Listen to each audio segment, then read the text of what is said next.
Muito boa noite, está começando pela rede CNT de televisão, o Jogo do Poder, um espaço aberto para a discussão política. Nós, aqui da CNT, acreditamos que o debate, o contraditório, é ponto de partida para o exercício de um dos direitos mais fundamentais, o de ser informado com absoluta correção e transparência. Esse é o objetivo, esse é o propósito do Jogo do Poder, que tem o prazer de receber hoje o líder do Partido Solidariedade na Câmara dos Deputados, deputado Áureo. Boa noite, deputado. Boa noite, um prazer estar aqui no seu programa hoje, Ricardo. Acho fundamental o debate, então é muito importante esse espaço aberto na TV brasileira. E para participar da entrevista, eu convidei também o advogado e especialista em filosofia, Cláudio Mendonça. Boa noite, Cláudio. Boa noite, Ricardo. Boa noite, Áureo. É um prazer estar aqui com vocês, com os telespectadores, para falar de um assunto tão importante quanto política e cidadania. Voltamos com o Jogo do Poder, recebendo o líder do Partido Solidariedade,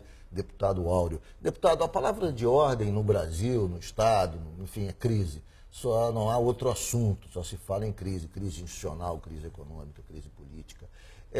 Como é que o senhor está vendo esse momento, porque atravessa o Brasil, esse momento, achávamos que estávamos vivendo um momento de superação da crise, mas sobreveio uma nova crise, essa a partir da delação da Friboi, e aí essa envolvendo parte do governo, envolvendo com denúncias até relativas a pessoas ligadas ao presidente Temer. O senhor acha que nós estamos em condições de superar essa crise ou se houver com pessimismo no futuro do país nos próximos meses? Eu tenho certeza que a gente vai superar. A gente está vivendo um momento de crise intensa, tanto no Rio de Janeiro, como também a crise no nosso país. Quando você tem uma crise política, uma crise moral, uma crise ética, ela afeta diretamente a economia. Basta você ver os números quando foi apresentada a delação, a economia como é que ficou. O dólar subiu, o dólar caiu, e ela vai embaralhando todo o cenário da economia brasileira. Só que na mesma semana que teve a divulgação do áudio do presidente, foi a semana que o governo comemorou a melhor vitória. Emprego voltando, a economia estabilizando. Agora, essa semana também, recebemos a questão do PIB do Brasil aumentando em 1%, todo mundo comemorou muito. Eu tenho certeza que o governo está no caminho certo economicamente. E tenho certeza que essa crise ela é constante, não vai parar, como a crise do Rio de Janeiro e a crise do país não vai parar nesse exato momento pelo cenário político que vivemos no país. Mas, deputado, existem alguns partidos, né, que ameaçam desembarcam, mas o ministro não sai, enfim.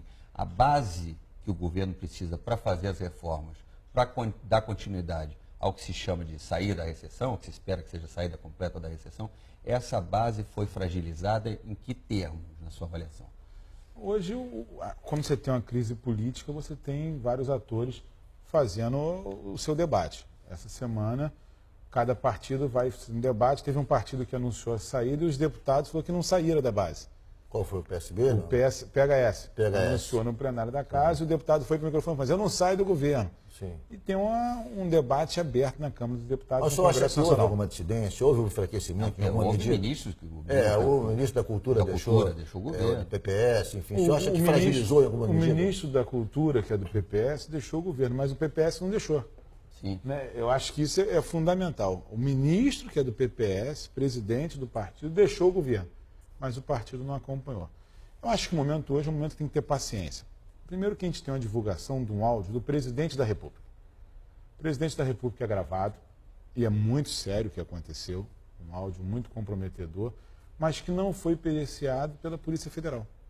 Esse áudio, o áudio veio à mídia, sem perícia, e depois o jornal coloca que essa gravação tem edição.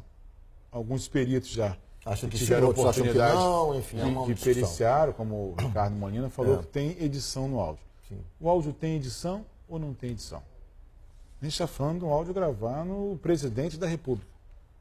Então isso tem que esclarecer para a população brasileira, esclarecer para que a gente possa tomar algumas medidas. A gente tem um cenário que tem a cassação no TSE, a gente tem um cenário de uma perícia que não foi feita, para que a gente possa levar esse caso adiante. Essa situação gerou algum tipo de apreensão, obviamente por conta das denúncias, por conta das suspeições, ainda que haja de dúvida em relação à edição ou não dessa fita.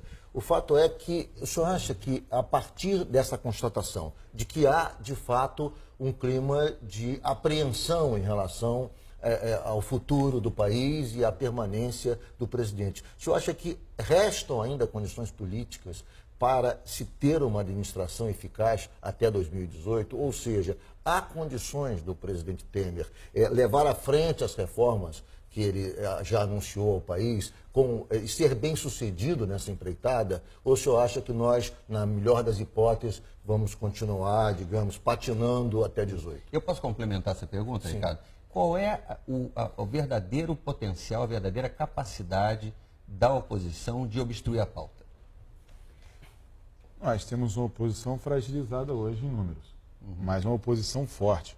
Partidos que detêm ali um bom número na casa, que trabalham árduo para que as matérias não sejam votadas. A gente tem uma posição muito consolidada com as reformas. Foi votada na Câmara a reforma trabalhista. Uma reforma dura, necessária. Contra a qual o seu partido também se posicionou. A minha posição na reforma trabalhista foi claro contrária, que mesmo o sendo da Solidariedade, base, nosso voto contrário. Nesse caso, ele não fechou com o governo. Tem uma forte base sindical. A gente entende que uma reforma que se tira direitos do trabalhador, onde que o acordo vale mais do que a lei, é muito complicado hoje, no momento que a gente vive econômico do Brasil. E fomos contra a reforma trabalhista, como também temos uma posição clara hoje contra a reforma da Previdência. Ou seja, o Solidariedade é da base do governo, entende a necessidade. Veja bem, olha o grau de apreensão que deve ter o governo. Se um partido da base, um partido como Solidariedade, diz aqui, o seu líder, que é contra as duas principais reformas, as principais reformas, que dirá aqueles que não têm a firmeza do Solidariedade no apoio ao governo? Mas deixa eu explicar o que a gente tem, qual é a nossa posição clara. Sim. A gente não é contra a reforma. Sim, a gente é contra a reforma proposta da maneira que está proposta. Reforma. Você imagina o seguinte, o Brasil não tem cultura de empregar o idoso. Você vê a dificuldade de quem tem um idoso na família desempregado de ele arrumar um emprego. Hoje, a idade mínima proposta pelo governo federal é de 65 anos. Vai ter emprego para essas pessoas poderem se aposentar?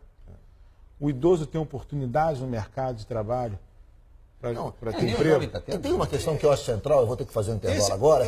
Aquela versão inicial da reforma da Previdência, a primeira que foi anunciada, foi essa que impactou a opinião pública, foi através dela que se formou o juízo sobre a reforma da Previdência. Aquela coisa de trabalhar 49 anos. Quer dizer, aquelas propostas que já foram alteradas é que ficaram no subconsciente da população, contra a qual a população se revolta e se manifesta nas pesquisas, dizendo que reprova as reformas 80%, 85% dos brasileiros. Ele é contra e não sabe como é que está o texto. Você pergunta, você é contra a reforma? Eu sou contra, mas o que fala a reforma? Aquele texto inicial que impactou. Vamos fazer um rápido intervalo e vamos continuar nesse assunto. O Jogo do Poder volta em 1 minuto.